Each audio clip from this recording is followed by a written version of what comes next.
Hello guys, wheels on ഇവിയുടെ പുതിയൊരു വീഡിയോയിലേക്ക് ഏവർക്കും സ്വാഗതം. ഇന്ന് നമ്മളോടൊപ്പം ഉള്ളത് ഏതർ 450X ആണ്. ഇന്ന് നമുക്കിതിൻ്റെ ടയർ ചേഞ്ചിങ് ആണ് ചെയ്യാൻ പോകുന്നത്. അപ്പം നമ്മുടെ വണ്ടിയുടെ ടയറിൻ്റെ കണ്ടീഷൻ നോക്കുവാണെങ്കിൽ ഏകദേശം ഇതുപോലെ ഒരു 90% ഓടി തീർന്ന അവസ്ഥയാണ് നമ്മൾ കാണുന്നത്. വണ്ടി ഓടിയ കിലോമീറ്റർ നോക്കുവാണെങ്കിൽ 10,051 കിലോമീറ്റർ ഇപ്പോൾ കംപ്ലീറ്റ് ആയിട്ടുണ്ട്. നമ്മൾ വണ്ടി എടുത്തിട്ട് ഏകദേശം 1 കൊല്ലം കഴിഞ്ഞിരിക്കുകയാണ്. ഇനി നമ്മുടെ വണ്ടിയുടെ ഫ്രണ്ട് ടയറിൻ്റെ കണ്ടീഷൻ നോക്കുകയാണെന്നുണ്ടെങ്കിൽ ഇനി ഏകദേശം ഒരു 50% ടയർ ബാക്കിയുണ്ട്. ഏതായാലും നമുക്കിനി വണ്ടിയുടെ ടയർ ചേഞ്ച് ചെയ്യാനായിട്ട് കടയിലേക്ക് പോകാം.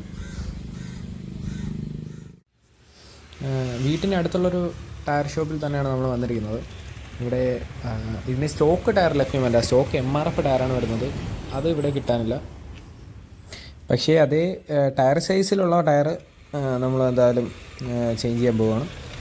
അതിന് മുന്നേ ടയർ കടയിലെ ചേട്ടൻ ടയറിലെ ഒരു മാറ്റമാണ്.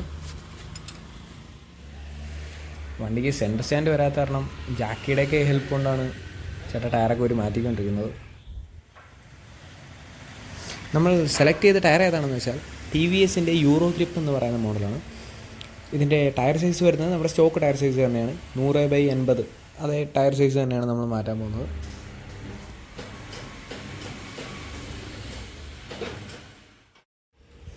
ടയറൊക്കെ സെറ്റാക്കി പണി ഏകദേശം തീരാറായിരിക്കുകയാണ്. നമ്മുടെ വർക്കെല്ലാം കംപ്ലീറ്റ് ആയി. പുതിയ ടയർ ഇട്ട് കഴിഞ്ഞു, വണ്ടി കുട്ടപ്പനായി. അപ്പോൾ ഇത്രയുള്ളായിരുന്നു നമ്മുടെ ഒരു ചെറിയ വീഡിയോ ഇഷ്ടമാണെങ്കിൽ നിങ്ങൾ ലൈക്ക് ചെയ്യുക. കൂടാതെ ഇതുപോലത്തെ ഇൻഫോർമേറ്റീവ് ആയിട്ടുള്ള വീഡിയോസ് കിട്ടാൻ വേണ്ടിയിട്ട് നമ്മുടെ ചാനലൊന്ന് സബ്സ്ക്രൈബ് കൂടെ ചെയ്യുക.